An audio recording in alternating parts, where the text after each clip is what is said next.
The bipartisan COVID relief bill working its way through Congress appears to have worsened thanks to demands by the Congressional Progressive Caucus, along with Sens.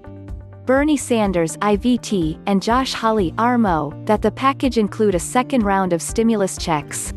Because Senate Republicans have refused to support a package that costs more than $1 trillion, the inclusion of checks is likely coming at the expense of other provisions that would better target assistance where it is most needed. As Sens.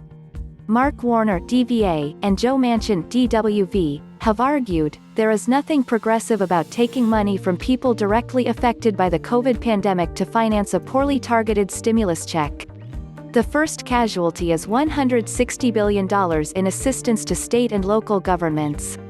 The provision faced opposition from Republicans who decried it as a blue state bailout, despite the fact that many of their own states also desperately need help closing budget shortfalls caused by the pandemic.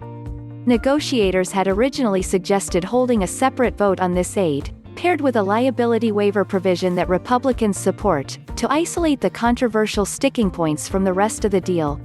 It now seems likely that both provisions will be dropped altogether and the money redirected to finance a $600 per person stimulus check, which many governors complain could hamper their vaccine distribution efforts next year.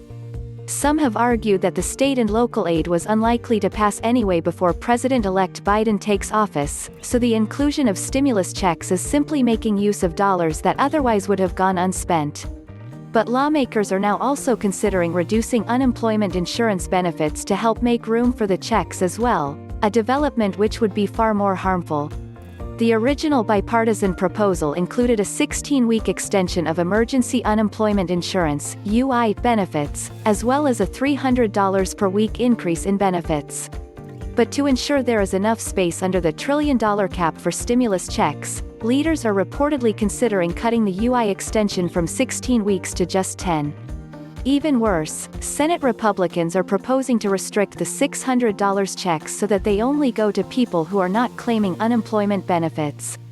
These changes represent a direct transfer of income support from those who need it to those who don't. That's the antithesis of progressivism.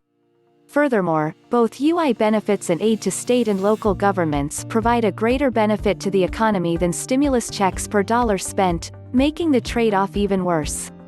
Perhaps advocates of the swap believe that leaving state and local aid on the table for next year and having an earlier cutoff for UI benefits will increase pressure on lawmakers to do another deal early next year.